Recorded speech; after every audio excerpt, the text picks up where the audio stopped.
Hey, everybody. Welcome to the Soul Goals Podcast. I'm Dawn, and I am so glad you're joining me. This podcast is dedicated to bringing people's stories to light and hearing their journeys of both inspiration and self-growth. It's also about connection, though, and knowing you are not alone. Every week, I get the chance to sit down and talk with an amazing soul, somebody I've had the blessing of either meeting or following in my life.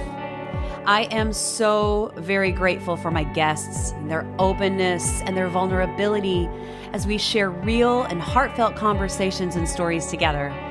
I hope that you can find some inspiration for your day just as much as I've been able to by hearing them.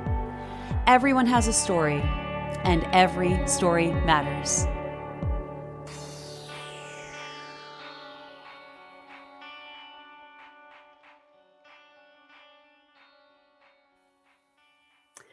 Hi, everybody. Welcome to another episode of the Soul Goals Podcast.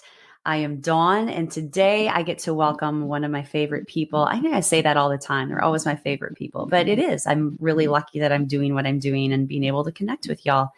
I'd like to introduce you to the amazing Reba Sloan. Reba Sloan is a licensed registered dietitian nutritionist here in the Nashville area. I met Reba in 1997, I think is what I calculated. A while back. Yeah, it's been a while. But I met Reba when I was in the thick of my eating disorder. And it was absolutely God dropping her in my lap. The whole situation and the whole circumstances around it could not have been any more synchronistic for her and I to cross paths in that capacity. She has extensive education and involvement in professional affiliations and memberships. She has had numerous achievements over the years, as she should. She is so highly dedicated to what it is that she does for people. And I think one of the coolest things is that she's also the co-founder of the Eating Disorders Coalition of Tennessee. And they do some really, really great things and have done some really great things in the past. So without further ado, Reba, yay. Thanks, Don. I'm glad we could make this happen. Yes. And we need to just meet for coffee or absolutely a smoothie more often than just like every 10 years now. I think so. So when I met Reba, like I said, I was in a pretty low state. I was pretty in my stuff. I was pretty stuck, right in the middle of my own eating disorder stuff. Oh God, I remember that day that I walked in your office. It was like, oh, I'm just going to go in here and I'm going to have this nutritionist tell me what I need to eat. I'm going to write it down. I'm going to check it off when I eat it. I'm going to be okay. It's going to be good. But that wasn't what I was going to do.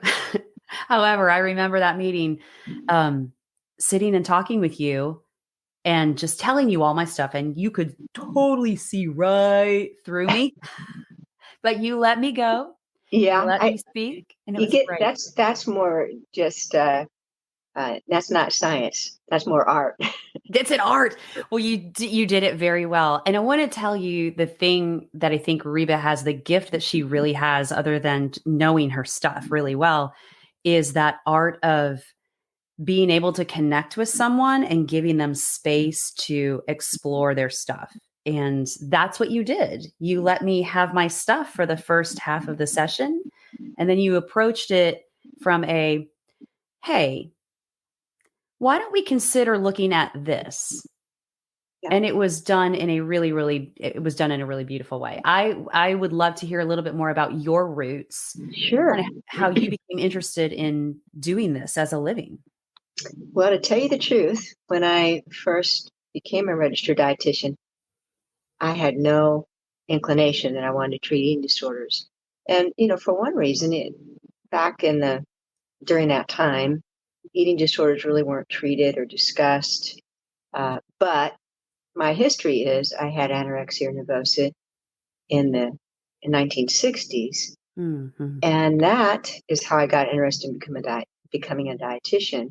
And because I knew what a tough cookie I had been, I didn't want to touch eating disorders with a 10-foot pole, but God definitely had different plans. So I first became interested in becoming a registered dietitian, like many people. they're interested in fitness or nutrition, and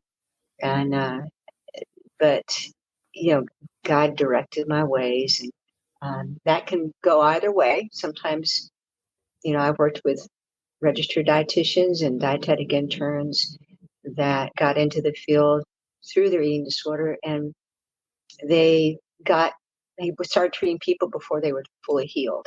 Oh, wow. So when I was 13, I had anorexia nervosa severely. I was sent to Mayo Clinic. They thought maybe I was losing all that weight because something else was going on. But my pediatrician, who was also he delivered me, and he was my grandma's dog. So we don't have Okay. dogs like that anymore. Yeah, But yeah, he was like another member of the family, and yeah. he was worried, and so he brought me into his office one day and showed me a paragraph about yay big, and said, "This is what I think you have, anorexia nervosa." Okay. And I read it and I said, "Well, that's crazy. I just don't want to be fat. That's all my Yeah. problem is."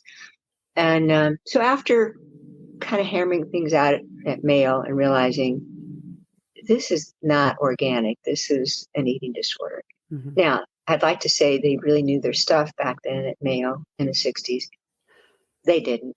Yeah. I have the letter still that was sent home that was mailed to my doctor. It said she just needs to go home and eat. Oh, wow. Um, and I had been a rather large child up until 12, and that's when I started my dieting, Yeah. and that's when I developed anorexia nervosa. So, yeah, I think people thought it was just a passing thing, Yeah. but I did end up in the hospital and a little pediatric ward and no treatment. But I met a registered dietitian. I was there for 6 weeks, Yeah. and I really believe God put her in my life for a purpose.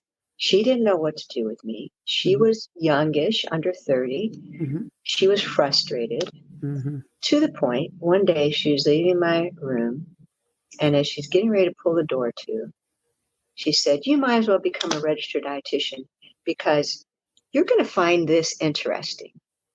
Okay. And and in that instant, it wasn't a minute. I mean, it was really an instant. I said, "That's what I'm going to do. I'm going to become a registered dietitian." Yeah. However, I didn't even know what that was. Yeah. I mean, I knew that's what she was, and of course, I didn't like her, but that was it. And I never changed my mind once Wow. from that very day at age 13. That's amazing. So it's God. I mean, clearly. Uh, Totally. so Yeah. when I went to college, that's what I chose to study. Mhm. And I would say from age 13 to probably 18, 19-ish, I was pretty entrenched. God used some different interesting interactions to help me get out of my eating disorder. Um, and I eventually got out of it. But when I left college, did my internship at Vanderbilt, that was not anything I wanted to do. Okay. And some of you probably know that the word bulimia wasn't even used till the 1980s. Oh, So so that this was was in the yeah. late 70s. Yeah. So It's all eating still disorders were developing at yeah, that point. yeah.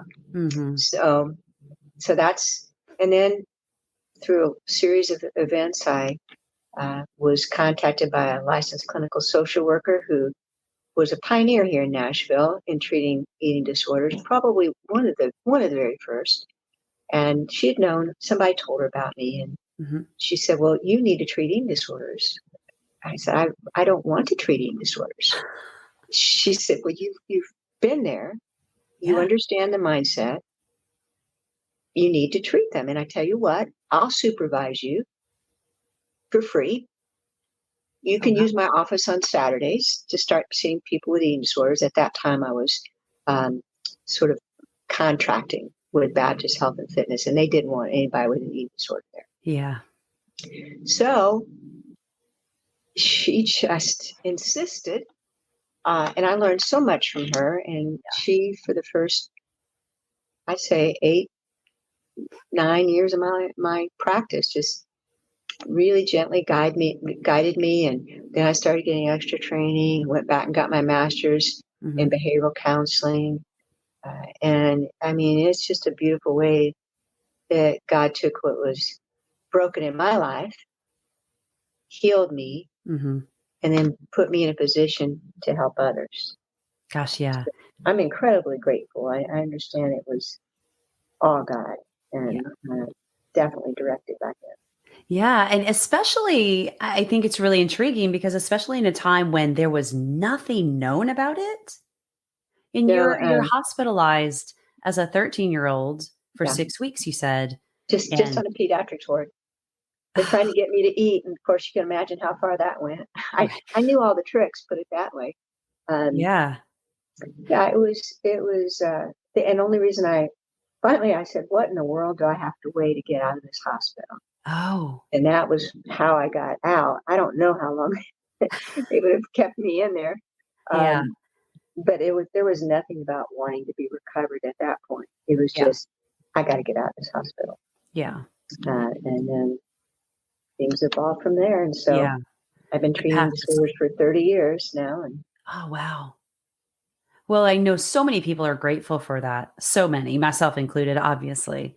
And again, I just go back to that whole you talked about the social worker being a pioneer in eating disorders. I would consider you to be a pioneer right well, alongside her. I appreciate that. I definitely was probably the first RD in Nashville treating disorders.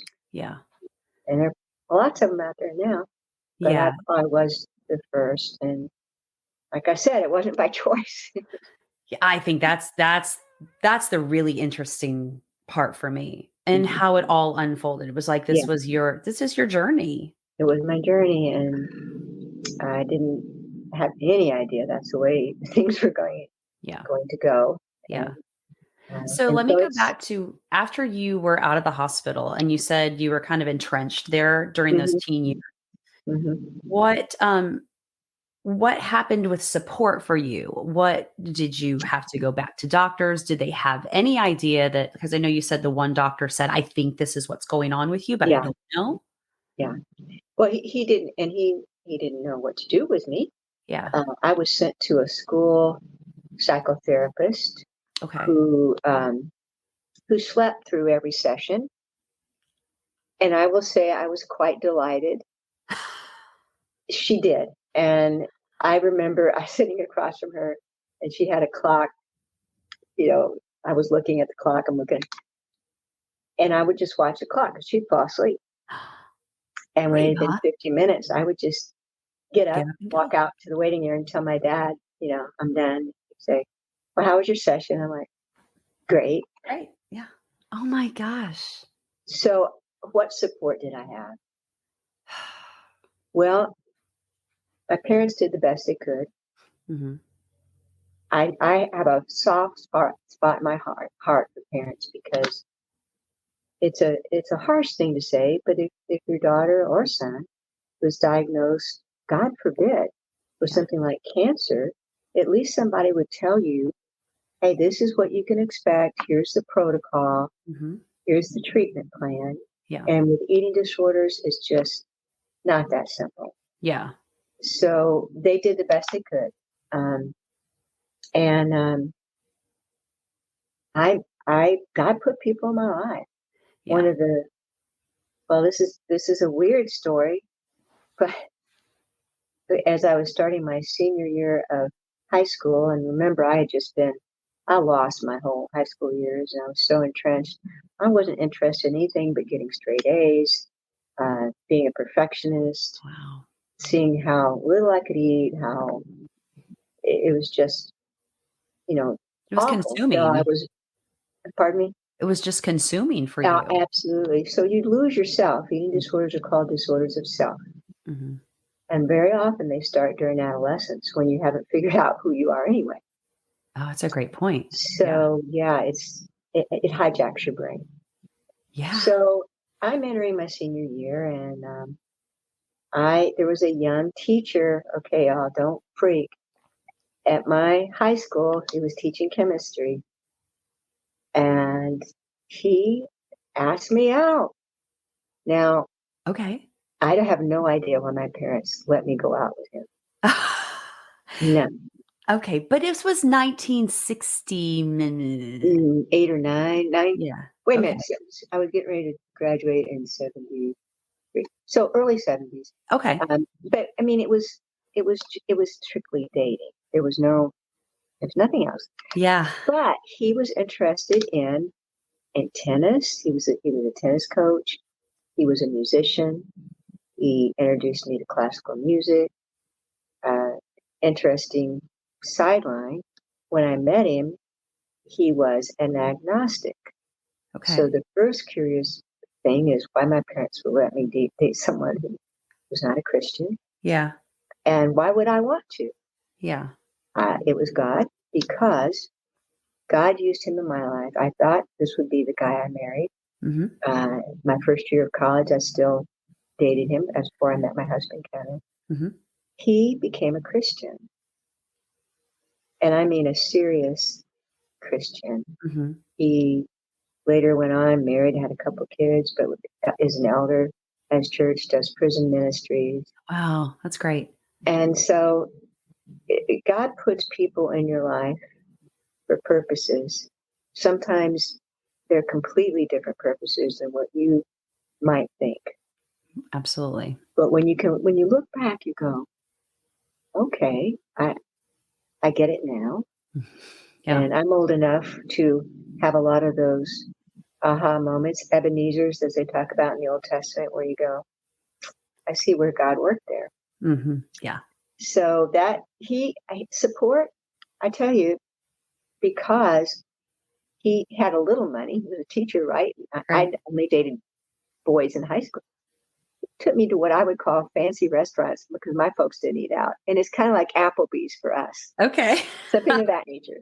But to Yeah. me, it was like, whoa. Oh, this is amazing. And Yeah. I thought, you know, I don't want to look weird. So it's interesting in coming out of eating disorders, often what contributes to a person's healing is so much more than what the treatment team does. Yeah. Yeah. And I think that's important for people to remember. So it takes a lot of different angles. But I looked out of the prison doors and I saw some things in life that looked pretty good. Yeah. But those prison doors had been darkened to me. Yeah. I didn't bother trying to peek through. Yeah. His name's Bob, but God used Bob. And then I met Kevin my second year of college, and called Bob and said I met the guy I'm going to marry. Um, Oh, are you so still friends with Bob? we have stayed in contact, yeah, and it's he's got 2 grown sons now, grandkids, and Oh, that's great. but it's God had purposes. For sure. For sure. Taking this path sounds like obviously it was a very directed kind of journey for you. Yes, Um, Tell me a little bit about, did you ever think you knew like this is what I'm going to do, but were there ever those doubts that it's like I can't do this. This is hard. you This is know, too much for me. you mean in recovery or in treating? In treating people just because of your past, or we could go both ways in recovery as well. I mean, I understand that recovery, how you have points where it's just like I remember saying, is it really worth it? Yeah, Because this is my comfort zone and this is what I've known for a handful of years, and this is me because I had let it become my identity, mm-hmm. consuming. Mm-hmm. And I mean, I struggled with doing what I knew was Right, appropriate for my overall healing and health and wellness. right. But So, I think I was telling somebody earlier today, you have to really believe there's something outside the prison doors that would be worth you tolerating discomfort. oh, that's great. Yeah.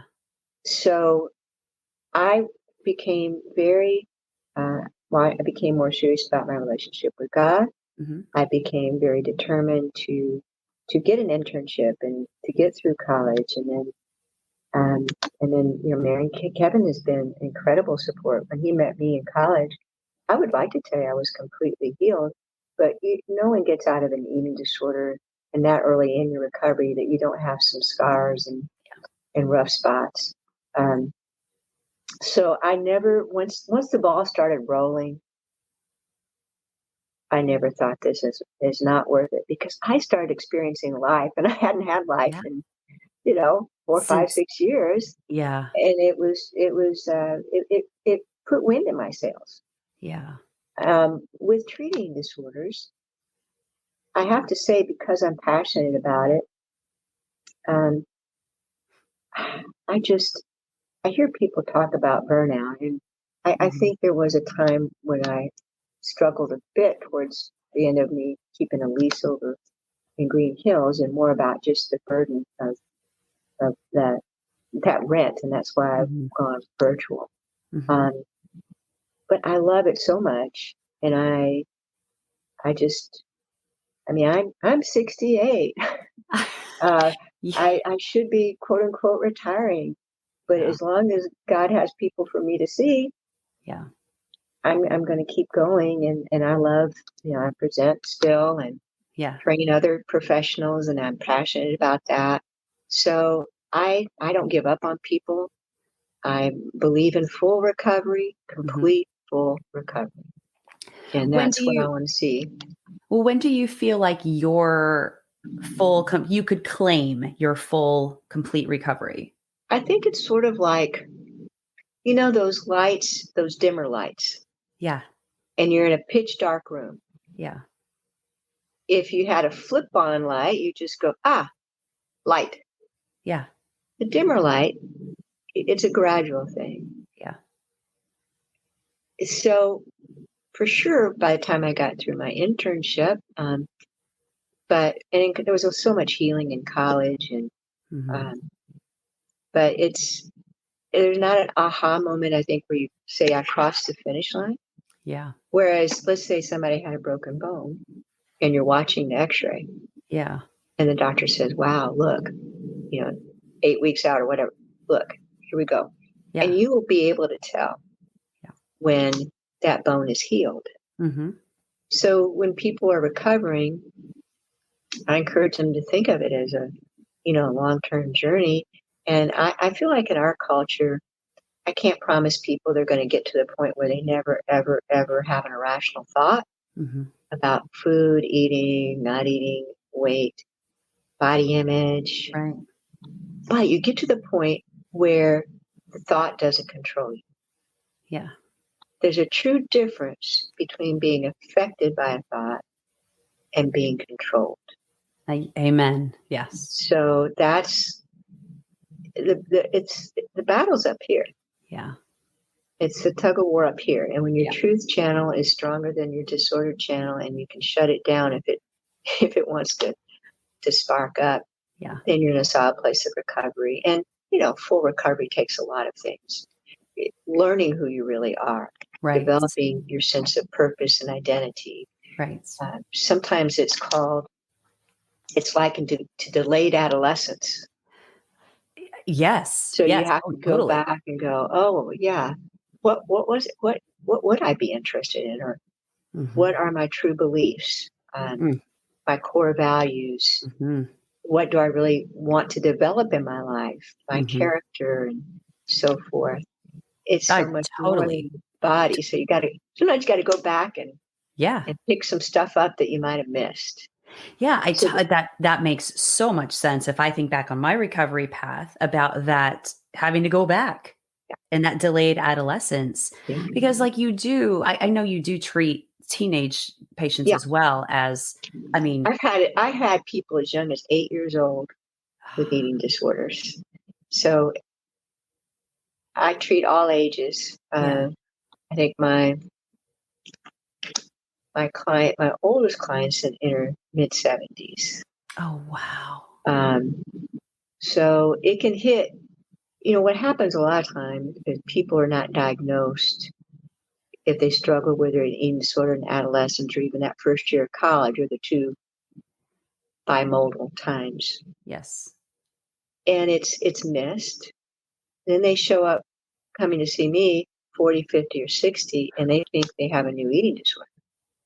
But it's always been there. Yeah. It's an ember smoldering, and at different times of transition, stress, it gets fanned. Yeah.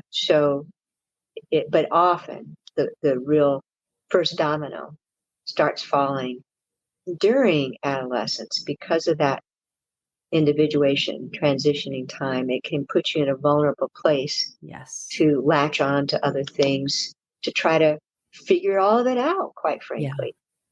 Do you think that's, from what you've seen anyway, do you think that that is one of the driving factors for determining or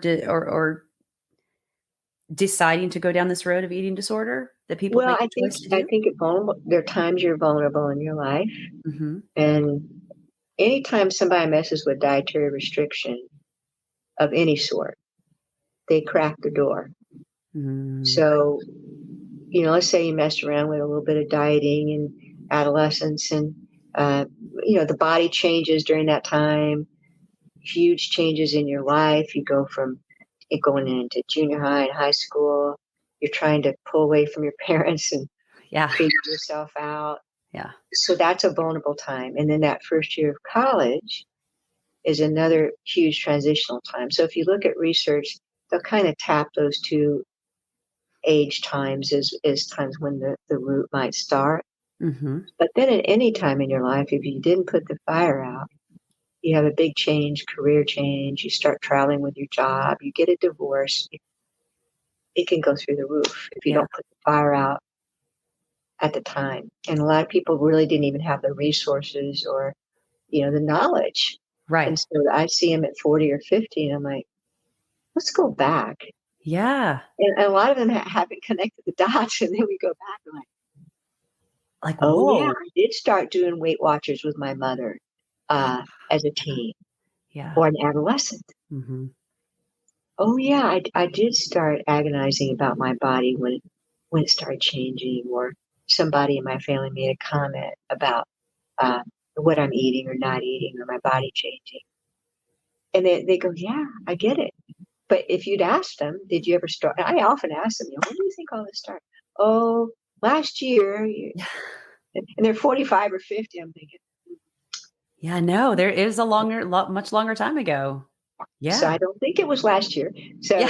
it's, I think that's what's so fascinating about eating disorders. You can talk about diagnoses, but you got to treat the individual, because there are no two people that are the same, even if they're struggling with similar issues. Yes. So, and I use a team approach. I always try to be connected when possible with a therapist and a medical professional, Mm-hmm. because it's challenging.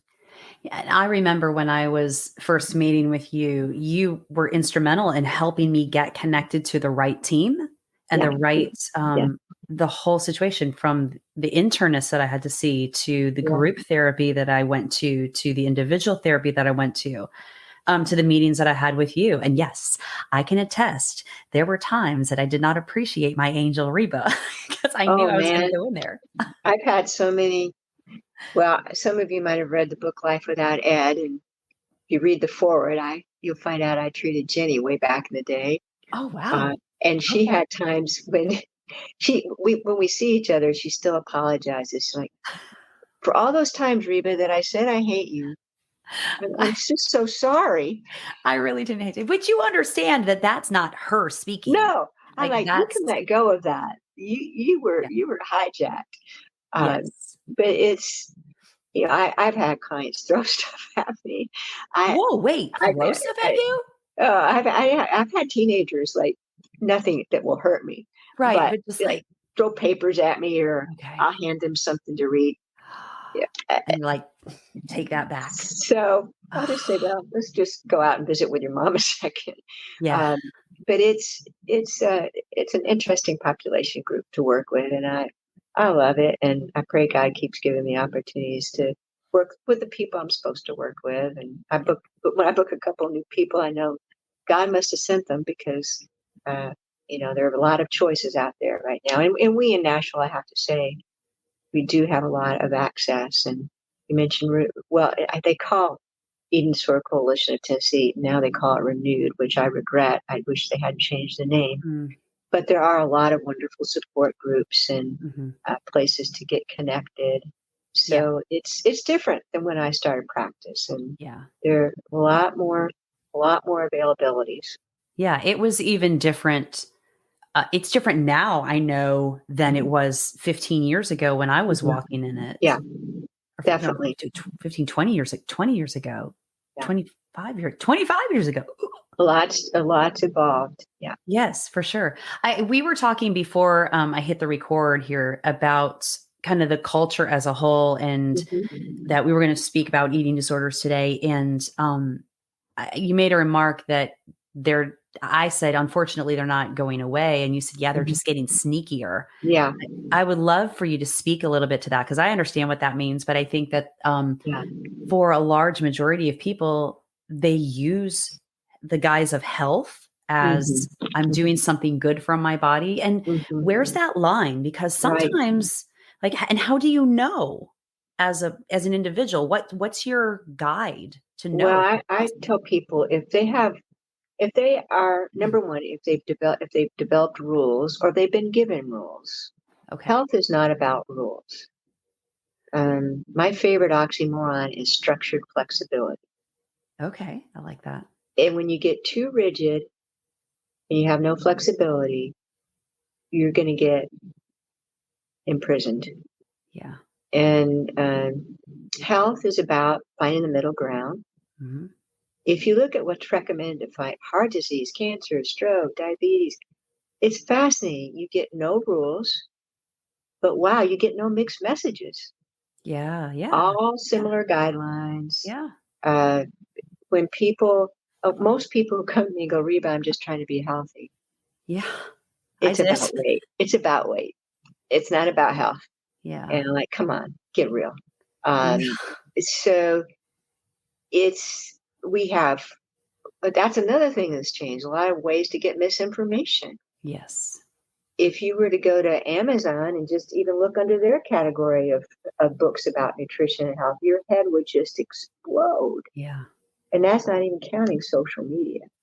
Yeah. So all these things that get promoted as health issues, or I mentioned intermittent fasting when we were chatting. Your body doesn't have a clock.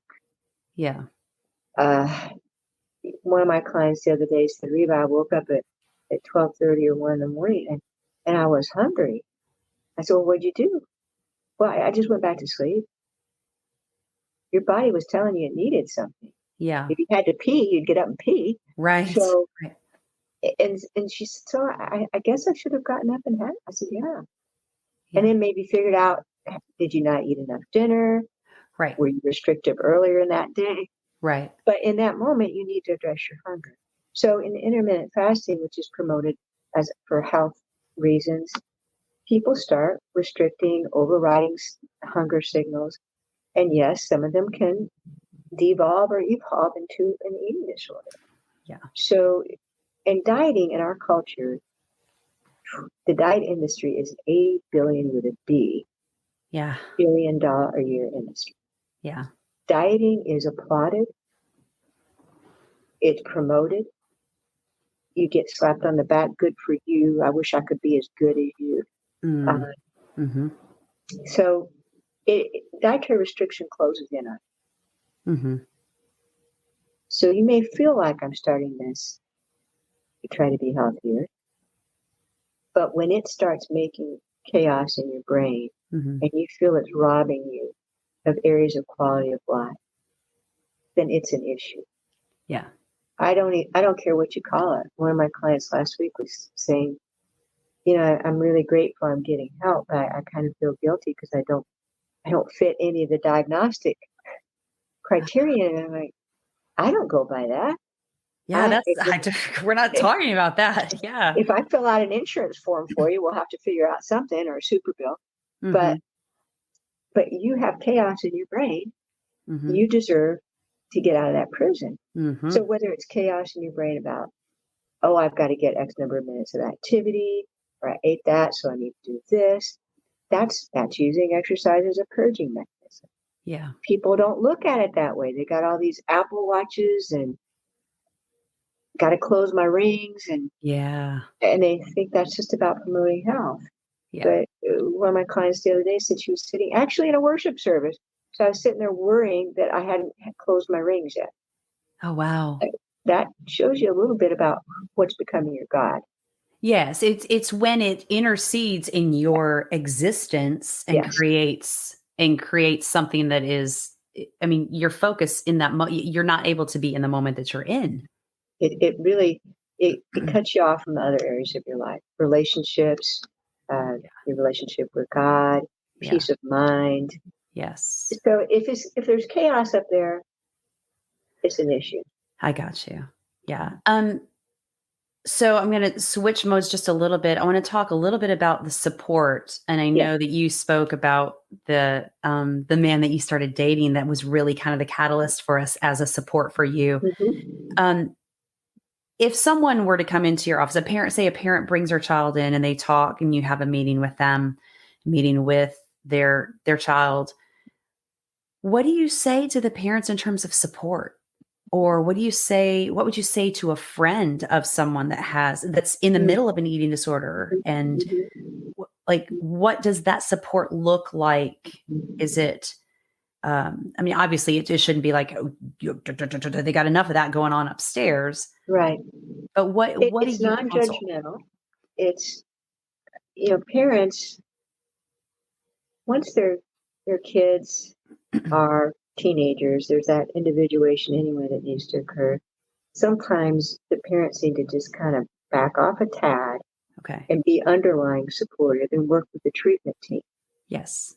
Specific things about what can be helpful. Friends, when I speak at Vanderbilt or any of these college campuses, inevitably I have people come up and got a friend I'm worried about. Yeah. The general goal and guideline is if you are concerned about something, you don't just go to the person and say, you lost weight, I'm worried. You go with someone else. It's always better not to go by yourself because they can just look at you and go, you're crazy. Yeah. But if you go to someone else and say, you know what, we are concerned because we have observed X, Y, Z. Yeah. We've observed you ducking out of social events where food is offered. We have observed you over exercise, and we are concerned. And always go with that concern. Mm-hmm. We'd like to help you find some professional support. Mm-hmm. Sometimes friends or family members think they can be it for the person. Now, I didn't have much choice.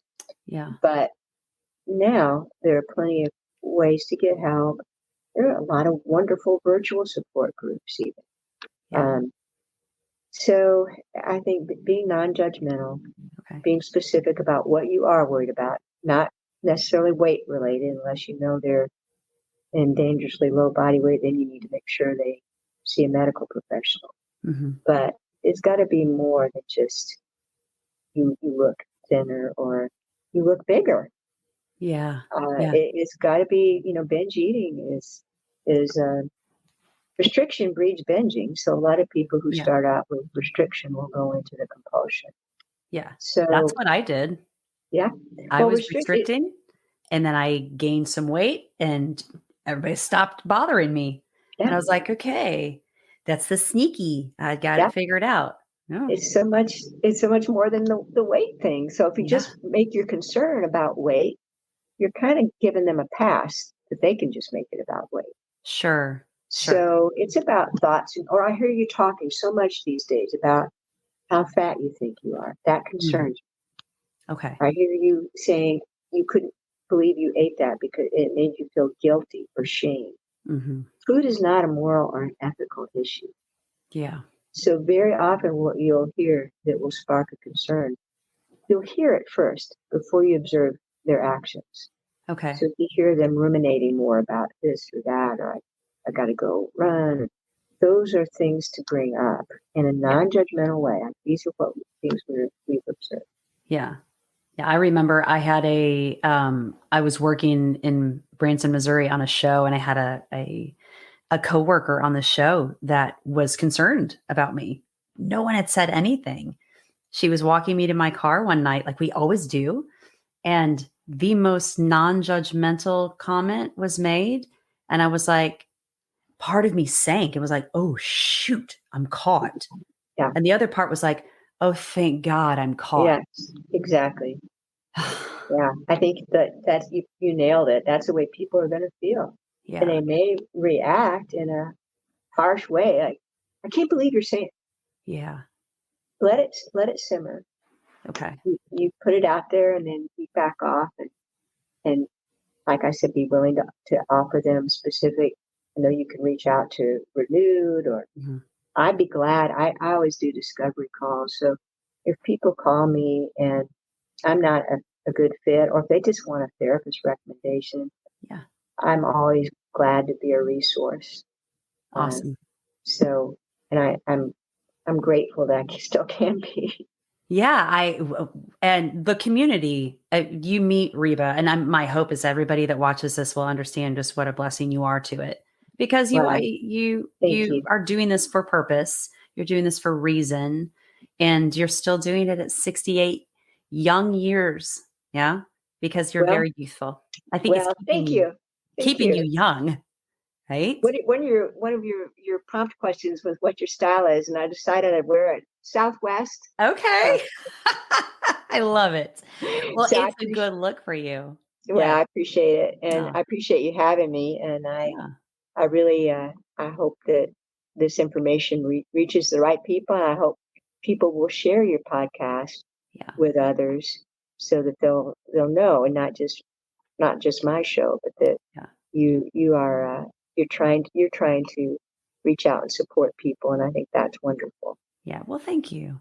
I do want to ask you a couple other quick things. I Yeah, do know you've talked about challenges in yeah. for yourself personally.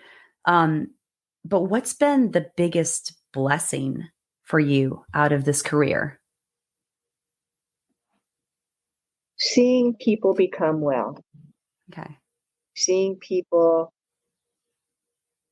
arrive to a place where they can fulfill the purposes God has for them on this earth.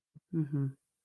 Um, I love it. And I love it. You know, some of my clients I'll hear from 10, 15, 20 years later. I love hearing from people I worked with them when they were 15 Yeah.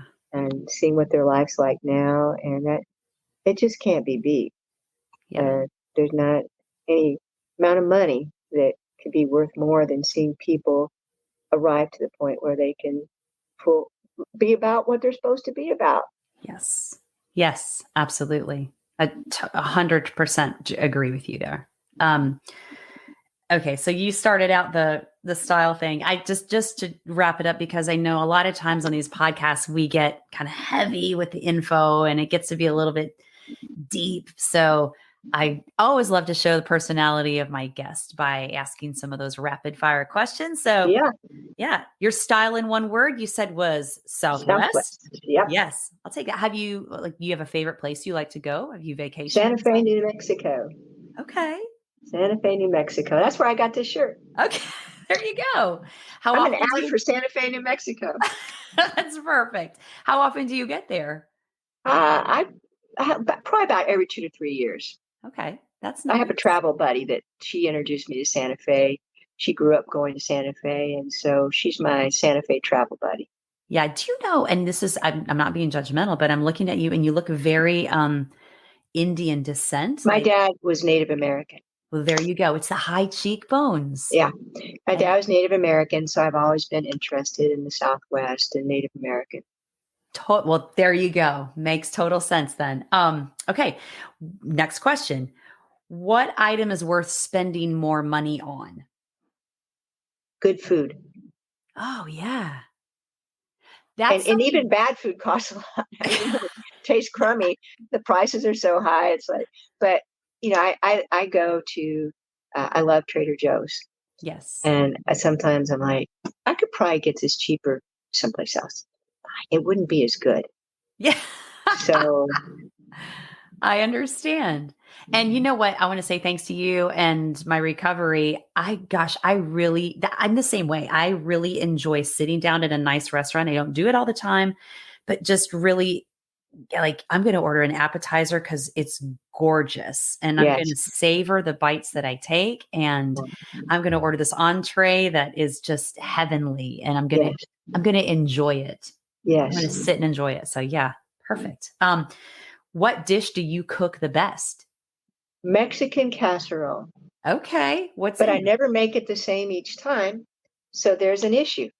If it turns out incredible, I'm like, sorry, Kev, you won't have that again. it? We don't get that again. Yeah. My husband makes tofu and rice for us. Oh, And yeah, that sounds good. oh, we love it. It's like a pan. He has a whole thing. And like me or my daughters are the sous chefs Yeah. sometimes when he allows that to happen. But it's a process and he never writes it down. And it's just throwing this in, stirring it, tasting it. Yeah. Never the same. But That's a true cook there. Yeah, he enjoys, he should do that more often. I'm going to tell him, Pat, if you're watching this, which I know you will, tofu and dinner tonight. rice Dinner tonight. next week. Yeah, I tell you, I don't. I tell people I don't really cook. I assemble. Okay. So when I'm going to cook this Mexican casserole I put together, I can like make a bigger batch and freeze part of it. And it's like if I'm going to cook, I'm going to cook enough for multiple nights or Yes. freezer. And Well, that's your food prep then. yeah, And it's also not wasting food too. no. That's anytime I'm going to be extensive, it's going to last for a few days. I'm going to make it work. Okay. So next question. Are you more cautious or are you more bold? Cautious, Really? cautious. Yes, Really? yes. Elaborate. Why do you think Well, you're like if I had a ladder here and I was going to try to get up and change that light bulb, which by the way, I'm sorry, the fan, I've tried to get it out of the picture. I know spinning fans are not good to look at. good? But I wouldn't scamper up that ladder. No, I would like get Really? on the first rung, shake it really hard, then go up to the second, shake it really hard. Yeah, I'm cautious. Oh, how funny. I would say the difference because I know you as a very direct, I can be bold and direct in certain ways, but but I'm not in overall kind of okay. kind of Okay. cautious. All right. And last one, this is a fun one. Cannonball into the pool or dip a toe in first? Dip the toe. It's the cautious. Absolutely dip the toe, and then maybe to the ankle, Okay. and then just kind of ease on in. Okay. The cannonballs for after you get used to the water. This is true. I got it. I got you. All right, Reba, I so appreciate you taking such valuable time in your day to speak with me and to be You're so welcome. candid, vulnerable, and open with all the information that you shared. I think telling your story is a healing thing for so many people. And it also heals you on a certain level as well every Yeah. time you get to tell it. So Well, I get reminded of how I got out of that prison, and you never get beyond being grateful, as I'm sure you realize. yeah. You never take it for granted. You don't when you've recovered, you don't take it for granted. You're just No, you grateful every little thing. You're like, wow, I couldn't have done that, decades ago, yeah. even to this day. Yeah, it's definitely you've had a really, really wonderful career of being able to look back and go, Yeah, I understand. And that's a gift. yeah. I'm grateful. I'm Yeah. incredibly grateful. Well, I'm grateful for you. Thanks, you I, too, Don. We'll have to get coffee or something soon, okay? I am on that for sure. All I hope right. you have a wonderful evening. Say hello to Thanks. Kevin for me Will do. and have I a I great, I, I will have to cook dinner, so now it's Mexican casserole time. there we go. Well, All have a right. wonderful dinner. Have a You wonderful rest too. of your week. Thank Thanks, you. Reba. Bye-bye. Bye.